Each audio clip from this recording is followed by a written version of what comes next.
창세기서 강해 41번째 시간을 갖도록 하겠습니다. 오늘 설교의 제목을 한번 따라 하십시다. 야곱의 맹세. 시작. 야곱의 맹세. 우리는 지난 몇 주간의 말씀을 통해서 에서와 야곱 중에 누가 그 장자권이 취해지고 있는가에 대해서 함께 생각을 했습니다. 이삭의 생각에는 당연히 그 맏아들인 에서에게 장자권이 주어져야 한다라고 생각했지만 결국은 그 차남이었던 야곱에게로 그 장자권이 넘어가면서 이삭은 하나님을 전혀 다르게 새롭게 경험하게 됩니다. 지난 두 주간에 걸쳐서 말씀을 보았습니다만 이 세상의 모든 행사 또 모든 것은 그 사람이 하는 그 행위나 그 실력 이전에 하나님이 먼저 개입하시고 또 하나님이 먼저 행하셔서 하나님의 의지대로 되어 간다는 것을 알게 되었습니다. 이렇게 장자권이 그 에서에게서 야곱으로 넘어가면서 드디어 하나님이 전격적으로 야곱의 생에 깊이 개입하시고 또 그가 행하는 자리마다 하나님이 나타나셔서 그를 이 언약이 실행되는 자리로 이끌어 가십니다. 자, 이제 야곱은 그 브엘세바에서 하란으로 내려가면서 하나님을 조금 더 깊게 경험하게 됩니다. 그가 하나님을 직접 대면하면서 만났던 자리가 오늘 본문에 나오는 베델입니다. 그리고 그는 이 자리에서 맹세를 하게 되지 않습니까? 오늘 본문 20절, 21절, 22절 세 절에 이 야곱의 맹세의 내용이 등장하죠. 이 맹세를 그 신학적으로 서원이라고 하는데 우리가 지난주 이 야곱의 이 맹세의 내용을 잠깐 생각을 해보았습니다. 근데 오늘은 이 야곱의 맹세, 이 서원을 조금 더 깊게 생각하면서 오늘 이 아침 여러분과 저에게 주시는 그 교훈을 가슴에 담도록 하겠습니다. 여러분, 우리가 알고 있는 이 서원이라고 하는 개념은 우리의 서원의 간절함과 긴박함에 따라, 다시 말하면 나의 절실한 필요에 의해서 서원을 하게 되죠. 그 서원의 대상이란 자기가 믿고 의지하는 대상이든 아니면 생소한 대상이든 간에 자기의 소원을 들어줄 만한 대상이라고 믿는다면 그러한 대상에게 자기의 소원을 빌고 또 비는 것이죠. 그러나 그냥 이렇게 비는 것보다는 서원을 하면 더 잘 들어주겠지라고 하는 생각을 보통 사람이면 누구든지 본능적으로 다 갖고 있는 것입니다.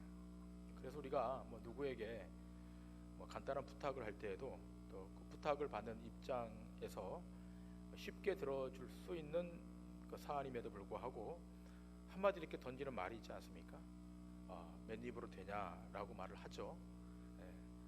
그런데 정말 다급하고 꼭 필요한 일이라면 그러한 말을 들었을 때 무슨 약속인들 못하겠습니까? 우리가 사는 세상에서의 일반적인 서원이라는 것은 이건 꼭 이루어져야 된다, 그렇게 들어만 준다면 내가 이것은 꼭 해드리겠다 하는 것이 이 서원의 기본적인 밑바탕에 깔려있는 내용들입니다. 그런데 이런 세상적인 서원의 내용이 오늘 이 본문에 등장하고 있는 야곱의 경우에서도 나타나고 있다고 하는 겁니다. 지금 그 형 에서는 자기를 죽이려 그러고 오늘 이 본문에 등장한 야곱은 벌써 나이가 77살이 된 노인이 되었고, 그런데 이 형의 칼날을 피해서 도망가야 되는, 길을 떠나야 되는 야곱. 고대 사회일수록 혼자서 다니다가 강도를 당하여도 죽어도 어디서 항변 한마디 못하는 그런 시대인데 여러분 얼마나 두렵고 불안했겠습니까? 이렇게 도망을 가야 되는 야곱.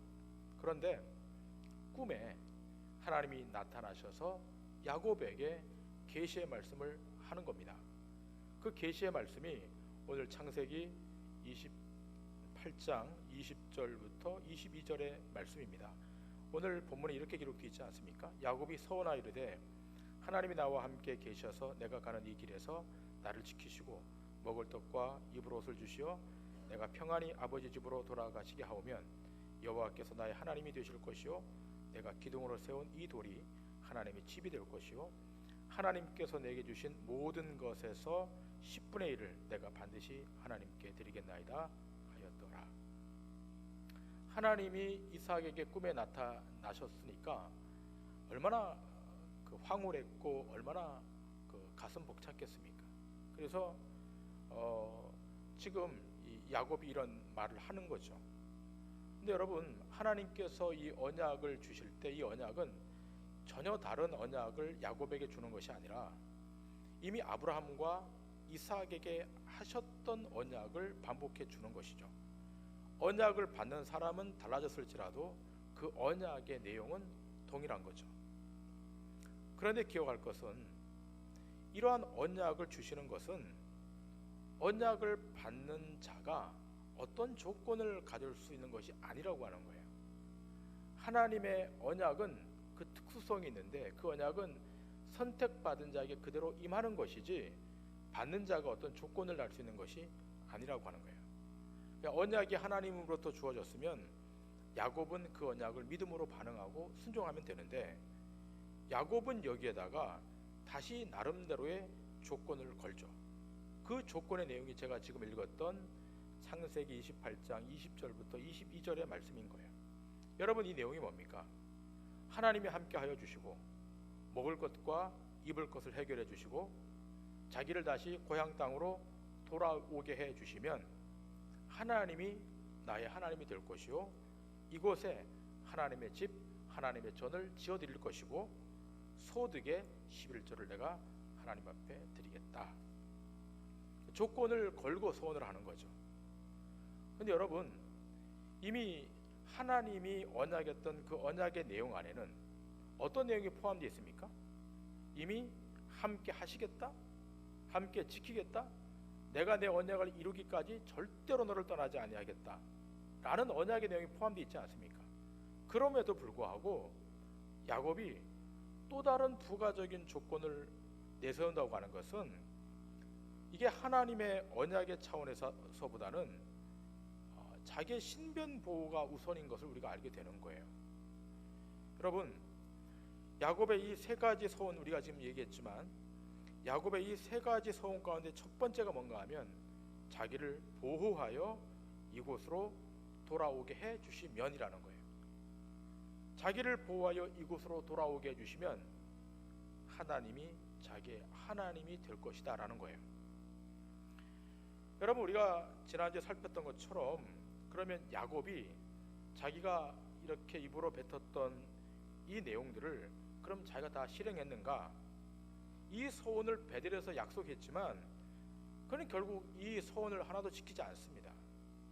자기를 보호해서 이곳으로 돌아오게 해주시면 하나님이 자기 하나님이 되시리라 라고 했는데, 자, 그러면 야곱이 정말 하나님을 자기 하나님으로 여기며 그 생을 살아갔는가? 성경의 답변은 아니라는 거예요. 야곱이 하나님을 선택한 것이 아니라 하나님이 야곱의 인생 가운데 내려오셔서 하나님이 야곱을 먼저 선택해 주시고 야곱의 하나님이 오신 것이기에 야곱이 자기의 하나님이라고 부르게 된 것은 그가 먼저 하나님을 자신의 하나님으로 인정했기 때문에 그렇게 한 것이 아니라는 것을 성경은 얘기하고 있는 거예요. 하나님이 먼저 오신 거예요. 하나님이 오셔서 야곱을 선택해 주시고 그래서 하나님은 야곱에게 야곱의 하나님이 되신 거예요. 야곱이 생각하는 하나님은 나를 지켜주시는 분, 수호신 같은 분 정도로 생각했지 자신의 인생을 끝까지 붙드시고 함께 하셔서 하나님의 언약을 이루어내시는 하나님으로는 인정하고 있지 않았다는 거예요. 그러나 하나님은 어떤 하나님이십니까? 야곱을 단순히 지켜주시는 수호신의 하나님이 아니라 구속의 역사를 이어가시고 그의 생애를 통해 구원의 역사의 길이 열리도록 만드시고 하나님 자신의 언약을 다 이루시게까지 하시는 하나님, 이 하나님이 성경의 하나님이잖아요. 그러니까 야곱이 생각하고 있는 하나님과 성경이 말하고 있는 하나님의 차이가 극과 극인 거예요. 이스라엘 백성이 하나님을 선택해서 이스라엘의 하나님이 되신 것입니까? 아니면 하나님이 이스라엘을 선택해 주심으로 하나님이 스스로 이스라엘의 하나님이 되신 겁니까? 후자잖아요. 민수기 15장 41절에 민수기 서기자는 이렇게 이야기합니다. 우리 이 41절 말씀 다 같이 읽겠습니다. 시작. 나는 여호와 너희 하나님이라. 나는 너희의 하나님이 되려고 너희를 애굽 땅에서 인도하여 내었느니라. 나는 여호와 너희의 하나님이니라. 아멘. 하나님이 스스로 이스라엘의 하나님이 되시기 위하여 이스라엘을 애굽에서 출애굽시켰다. 우리가 지금까지 아브라함의 생애를 살펴보았지만 아브라함이 하나님을 선택했습니까? 아니면 하나님이 아브라함을 선택하신 것입니까? 후자잖아요. 여러분이 하나님을 선택해서 하나님의 백성 된 겁니까? 하나님이 여러분을 선택해 주셔서 하나님의 자녀가 된 것입니까? 그러므로 우리가 스스로 어떤 신을 선택한다면 그런 신은 사실은 우상인 거예요. 정말 살아있는 전능한 신은 내가 셀렉션 선택할 수 있는 게 아니에요. 우리가 스스로 어떤 신을 선택한다면 이미 그 신은 우상인 거예요. 나의 필요와 나의 편의와 나의 육신적 욕구 때문에 불러내릴 수 있는 신, 그 신은 만들어진 신이에요. 성경은 그래서 여기 대해서 뭐라고 이야기합니까? 그러므로 나 외에 다른 신을 만들지 말고 너를 위하여 우상을 만들지 말고 그 앞에 절하지 말라. 여러분과 저 자신을 위하여 만들어낸 신은 그 신은 사실 우상이에요. 절대자 하나님은 소유될 수 있는 분도 아니고 우리 마음대로 움직여갈 수 있는 분도 아닌 거예요. 이미 그러면 신이 아닌 거죠. 신은 조종의 대상이 아닌 거예요. 나를 위하여 만들어내는 신은 우상인 겁니다. 우리가 성경을 보고 있고 하나님의 말씀을 듣고 있는데 여러분 이 성경 말씀을 듣고 볼 때 그 초점이 하나님께 가 있지 않습니까? 근데 그 하나님 예수님이라고 말씀하셔도 그 하나님이 언약을 통해 우리 생애 가운데 들어와서 우리를 다루시고 인도하시고 그 언약을 성취하시는 하나님이셔야 되는 것이지, 그 하나님이 내가 소유할 수 있는 하나님, 내가 마음대로 할 수 있는 하나님이 되어버리면 결국 그조차도 우상처럼 전락할 수 있다는 거예요. 조금 어려운 말이지만 하나님은 우리가 소유하거나 마음대로 경영을 하거나 마음대로 조정할 수 있는 분이 아니라는 거죠. 야곱은 하나님 앞에 지금 그런 조건을 거는 거 아니겠습니까? 하나님 나와 함께 해주셔야 되고 나를 지켜주셔야 되고 내 생애 가운데 먹을 것과 입을 것을 공급해 주셔야만 하나님이 나의 하나님이 될 거라고 얘기하는 거잖아요. 그러나 성경은 그렇게 말한 적이 없잖아요. 결국 야곱의 이 초기 생애 때하고 야곱이 죽음을 목전에 두고 그가 말하고 있는 그 고백은 전혀 달라요. 노년의 그의 고백을 들어보면 그가 나의 하나님이라고 고백하지만 그 하나님은 어떤 하나님인가 하면 나를 나의 뜻대로 지켜가시는 하나님이 아니라 하나님이 하나님 자신의 뜻대로 지켜가시고 인도해 가시는 하나님임을 그가 죽음을 앞에 두고 말년에 비로소 알게 되는 거예요. 때문에 야곱의 이 서원 때문에 야곱이 고향으로 돌아오는 것이 아니라 하나님의 언약 때문에 야곱이 이 자리로 돌아오는 것임을 우리는 기억해야 됩니다. 그렇지 않으면 오늘날 우리가 하나님 앞에 맹세하고 서원한 것은 다 의미가 없는 것입니다. 지금 우리가 야곱의 맹세, 야곱의 서원에서 살펴보고 있는데 성경 전체에서 이 서원에 대한 내용을 살펴보면 이 서원에 대한 내용이 레위기, 민수기, 신명기에 주로 집중해서 나옵니다.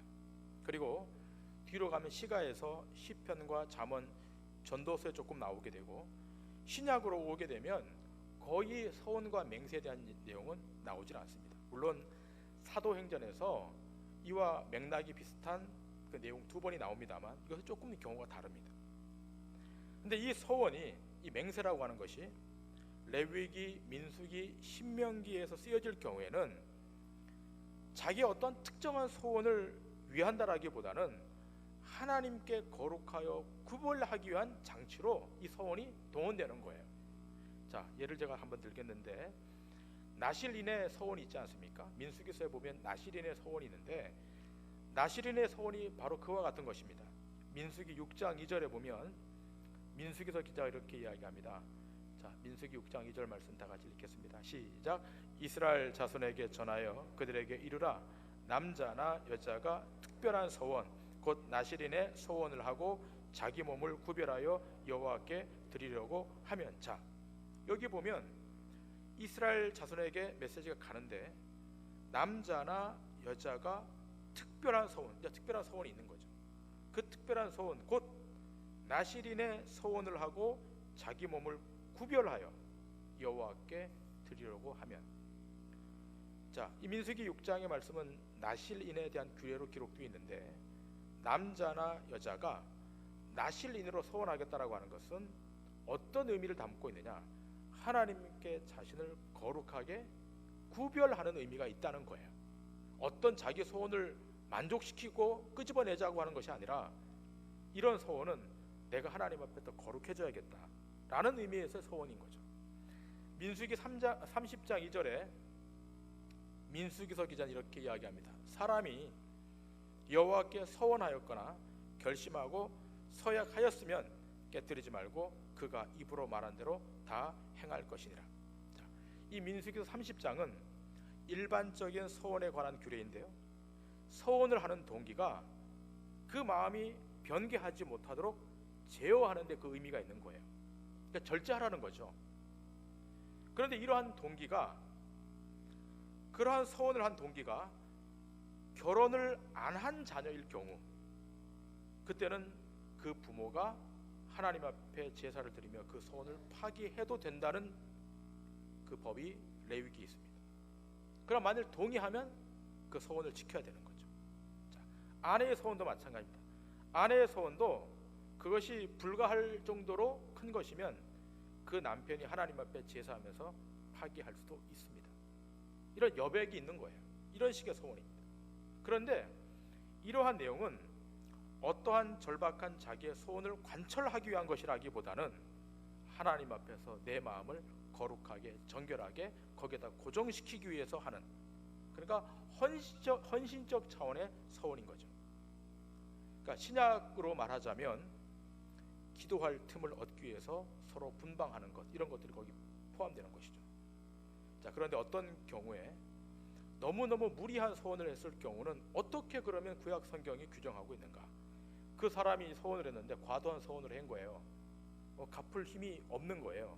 그럴 때는 어떻게 규정하고 있는가? 레위기 27장 8절을 보면 이렇게 레위기서는 기록을 하고 있습니다. 다 같이 읽겠습니다. 시작. 그러나 서원자가 가난하여 네가 정한 값을 감당하지 못하겠으면 그를 제사장 앞으로 데리고 갈 것이요 제사장은 그 값을 정하되 그 서원자의 형편대로 값을 정할지니라. 아멘. 자, 이 서원이 여기에는 어떻게 그 예가 기록되어 있는가 하면, 가난한 자가 하나님 앞에 여호와 앞에 서원을 할 수 있겠죠. 그런데 그 서원한 값이 너무 과한 거예요. 그럴 때 어떻게 하라고요? 제사장 앞으로 가서 다시 그 값을 정한 바때 그 서원자의 형편대로 정하라. 이렇게 그 서원에 관련된 내용 가운데 예에 따라서 그 예에 대한 규정들이 다르다고 하는 거죠. 자, 이러한 구약의 서원을 살펴보면 그 공통점이 있는데, 그것은 야곱의 서원과는 달리 그 야곱 이후에 나타났던 레위기, 민수기, 신명기서에서의 서원은 거의 하나의 공통점이 있습니다. 그것은 내가 하나님 앞에 헌신하겠다고 하는 의미로 포함되어 있는 거죠. 자기 어떤 소원을 조건으로 내걸어서 그렇게 소원하는 것이 아니라 하나님 앞에 내가 헌신하겠다고 하는 의미에서 서원이라는 겁니다. 이해가 되시면 머리를 끄덕여 주시면 감사하겠습니다.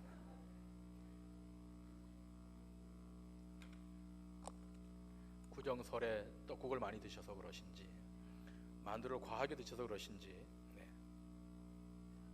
지금 제가 왜 이 서원에 대한 얘기를 하는가 하면, 야곱이 하고 있는 서원과 신명기, 레위기, 민수기, 신명기에서 규정하고 있는 서원이 다르다는 것을 얘기하고 있는 거예요.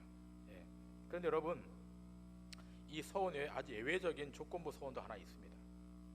이 경우가 참 독특한데 이것이 바로 사사 입다의 서원입니다. 사사기 11장에 보게 되면 입다라고 하는 사사가 등장하는데 그 입다라고 하는 이 사사는 그 사사로 콜링을 받기 전에 굉장히 좀 이렇게 방탕했던 또 그리고 기생의 아들로 태어났기 때문에 소위 말하면 그 주변부에 있었던 그런 사람인데 그 이스라엘에 지금 전쟁이 벌어지니까 암몬과의 전쟁이 벌어지니까 다급하니까 이스라엘 장로들이 이 입다를 사사로 이제 콜링을 한 거죠. 그래서 입다가 이제 뭐라 그러는가 하면 하나님이 암몬 자손을 내게 붙여주시면 과연 당신들이 나를 진정한 지도자로 삼겠느냐 그렇게 얘기하니까 장로님들이 다 그렇게 하겠다라고 동의하죠. 그러자 입다에게 하나님의 신이 임합니다. 하나님의 신이 임했다라고 하는 것은 이미 적들을 물리칠 수 있는 능력이 부여된 것이죠. 여기까지만 하면 참 좋은데 입다가 한 걸음 더 나가는 거예요. 그러면서 입다가 장로들 앞에 서원을 하죠.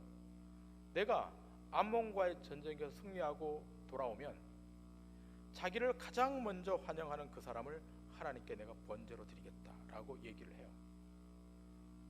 그리고 나가서 암몬과의 전쟁을 치르죠. 이미 하나님의 신이 임했고 하나님의 역사가 나타났기 때문에 암몬은 이 전쟁의 상대가 되지 않습니다. 결국 입다가 가서 칼로 암몬 족속들 다 물리치고 승리하고 돌아오는데 가장 먼저 자기를 환영했던 사람이 누굽니까? 무남 동료였던 자기 딸이 자기를 영접하는 거예요. 얼마나 이게 지금 황당한 일입니까? 여기에 대해서 이 딸의 태도가 중요합니다. 이 딸의 태도가 사사기 11장 36절에 이렇게 기록되어 있습니다. 자, 우리 사사기 11장 36절의 말씀 다 같이 읽겠습니다. 시작. 딸이 그에게 이르되 나의 아버지여 아버지께서 여호와를 향하여 입을 여셨으니 아버지의 입에서 낸 말씀대로 내게 행하소서.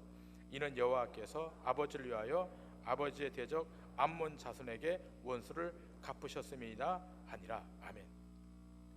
자, 아버지의 입에서 낸 말씀대로 행하십시오. 여호와께서 아버지를 위하여 아버지의 대적 암몬 자손에게 원수를 갚으셨으니 나를 번제물로 드려 하나님과의 서원을 시행하십시오. 그 서행이 파괴되지 않도록 시행해달라고 이 딸이 이렇게 간청하는 거예요. 그러자 이 딸은 번제물로 희생제물로 하나님 앞에 드려지게 됩니다. 이게 조건부적 서원인 거예요. 굉장히 무서운 거죠. 이 서원에서는 이 서원을 통해서 희생자가 나오는 겁니다.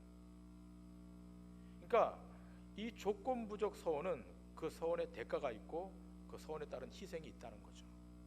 자, 그러면 여러분, 그럼 이렇게 구약 성경의 이런 서원의 조건부적 서원을 신약에 그대로 적용할 수 있겠는가라고 하는 거죠. 우리는 신약 시대에 살고 있기 때문에 구약 성경에서 이렇게 말하고 있는 내용들을 신약에 그대로 율법적으로 문자적으로 적용할 수 있겠는가? 아니라는 거죠. 신약 성경에서 어떻게 이것을 다시 해석하고 있는가를 생각해야 되는 겁니다. 여기에 대해서 예수님이 어떻게 말씀하셨는가를 우리가 한번 들여다볼 필요가 있습니다. 자, 예수님이 그 공생의 사역을 하시면서 말씀하셨던 맹세에 관한 얘기인데 이것은 물론 구약 성경의 서원과는 조금 내용이 다르긴 합니다만 그 정신적 면에서는 같기 때문에 예수님은 이렇게 말씀을 하시죠. 자, 마태복음 5장 33절에서 37절까지 말씀. 자, 우리 이 말씀을 다 같이 한번 읽도록 하겠습니다. 시작. 또 옛사람에게 말한 바 헛맹세를 하지 말고 내 맹세한 것을 주께 지키라 하였다는 것을 너희가 들었으나 나는 너희에게 이르노니 도무지 맹세하지 말지니 하늘로도 하지 말라 이는 하나님의 보좌임이요 땅으로도 하지 말라 이는 하나님의 발등상임이요 예루살렘으로도 하지 말라 이는 큰 임금의 성임이요 내 머리로도 하지 말라 이는 내가 한토록도 희고 검게 할 수 없음이라 오직 너희 말은 옳다 옳다 아니라 아니라 하라 이에서 지나는 것은 악으로부터 나느니라. 아멘. 자, 여기 예수님의 말씀의 핵심이 되는 키워드는 뭔가 하면 도무지 너희는 맹세하지 말라라고 하는 겁니다. 머리카락 하나 희게 하고 검게 할 수 없는 그런 존재들이 어떻게 맹세를 하여 그것을 지킬 수 있겠는가라고 반문하는 거예요. 그러니까 맹세를 한다거나 서원을 한다는 것은 무엇이 전제되는가 하면 자기 행할 능력이 있다는 것을 전제로 하고 하는 거예요. 그러니까 예수님 시대에도 함부로 서원이나 맹세를 하지 말고 단지 우리에게 요구되는 것은 뭔가 하면 예할 것은 예하는 것이고 못할 것은 아니오라고 하라는 것입니다. 여러분이 주님 앞에 헌신하고자 하는 소원이 있다면 그것은 헌신할 수 있는 측면에서 하시면 됩니다. 그러나 할 수 없는 부분까지도 내가 예하면서 하는 것은 아니라는 겁니다. 이게 지나쳐버리면 이것이 올무가 되고 악이 되는 거예요. 여러분, 우리가 무슨 급한 일이 있거나 또 어떤 사업에 또 인생의 중요한 결정을 내리고 계획을 세울 때 어떤 자세로 우리가 해야 되는가를 우리는 여기서 그 인사이트를 얻게 되는 거예요. 서원을 하고서 이 일은 반드시 이루어져야만 한다는 그런 생각으로 하는 그러한 일은 사실 우리에게 없는 거예요. 있다면 주의 뜻이 우리에게 이루어질 수 있도록 간구하는 것뿐이지 여러분이 서원에 따라서 그 서원이 여러분의 의지대로 완성될 수가 없는 거예요. 야곱의 경우가 그런 거예요. 야곱이 하나님 앞에 3가지 서원을 했지만 그는 그 서원을 하나도 이루지 못해요. 결국 누가 이루어 가시는가 하면 그 야곱의 허물과 약점을 다 극복하시고 하나님 스스로 그 언약을 완성해 가시는 겁니다. 그러므로 여러분, 서원이나 맹세를 이런 말씀을 기준으로 세우는 것이 좋다고 생각합니다. 여기에 대해서 야고보서 4장은 이렇게 우리에게 이야기합니다. 야고보서 4장 13절부터 16절의 말씀인데, 자, 우리 다 같이 말씀을 읽겠습니다. 시작. 들으라, 너희 중에 말하기를 오늘이나 내일이나 우리가 어떤 도시에 가서 거기서 1년을 머물며 장사하여 이익을 보리라 하는 자들아, 내일 일을 너희가 알지 못하는도다. 너희 생명이 무엇이냐? 너희는 잠깐 보이다가 없어지는 안개니라. 너희가 도리어 말하기를 주의 뜻이면 우리가 살기도 하고 이것이나 저것을 하리라 할 것이거늘 이제도 너희가 허탄한 자랑을 하니 그러한 자랑은 다 악한 것이라. 아멘. 우리가 다 안개 같은 존재인데, 금방 왔다가 사라질 존재인데 무슨 서원이나 맹세를 하겠는가라고 하는 거예요. 주님이 허락하시면 이것도 저것도 하겠습니다라고 하는 순종의 자세로 살면 된다는 겁니다. 성경 전체의 흐름에서 서원이란 하나님께 헌신한다라고 하는 표인 거예요. 때로 자기의 급한 사정을 해결하기 위해서 서원을 하는 경우도 있죠. 우리 가운데 있을 수 있어요. 하나님, 이것만 하나님이 해결해 주신다면 이라고 해서 기도하시는 분들이 있을 수 있어요. 우리 교회는 없습니까? 하나님이 이것만 해결해 주신다면 하나님께 서원을 하죠. 그래도 해결되니까 마음이 바뀌는 경우가 있잖아요. 야곱이 그렇고 입다가 그런 거예요. 근데 여러분, 야곱의 서원은 야곱이 한 서원의 행위 때문에 이루어지는 것이 아니라 하나님이 자기의 희생, 곧 그 아들 예수 그리스도를 통해서만 이루어내시는 것입니다. 이스라엘 백성에게 내가 너희의 하나님이 되려 한다고 하시고 성전도 야곱이 짓는 것이 아니라 하나님이 사람의 손으로 짓지 아니한 온전한 성전을 지으셔서 우리에게 주신 것이고, 우리가 온전한 11조를 드려야 되는데 그렇게 드리지 못하게 되니까 주님이 십자가 위에서 희생되신 것입니다. 여러분, 우리는 약합니다. 우리는 사실 날마다 소원하고 날마다 그 소원을 파기하는 부도수표를 남발하는 자들이에요. 설교하는 저도 마찬가지고 여러분은 좀 더 하실 것이고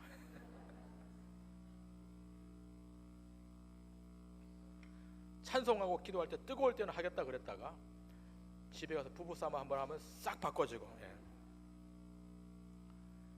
이러한 서원 불이행자를 대속하는 분이 계시는데 그가 바로 예수 그리스도라고 하는 것입니다. 모든 서원을 하나님 앞에서 십자가에서 죽기까지 온전한 서원을 이루어내신 분, 그분을 붙드는 겁니다. 그러므로 오늘 우리에게서 이 서원을 온전히 이루어내신 그 주님을 붙잡고 그 주님으로 인하여 우리가 살아가는 거예요. 여러분의 급한 필요가 있습니까? 하나님 앞에 우둔하게 야곱처럼 조건을 걸지 마세요. 서원하기보다 믿음으로 순종하시고 믿음으로 결단하시고 그분이 주실 그 하늘의 상급을 바라보시고 믿음으로 걸어가신다면 여러분의 생애 속에 하나님이 친히 이루시고 완성하셔서 복에 복을 더하여 주실 줄 믿습니다. 기도하시겠습니다.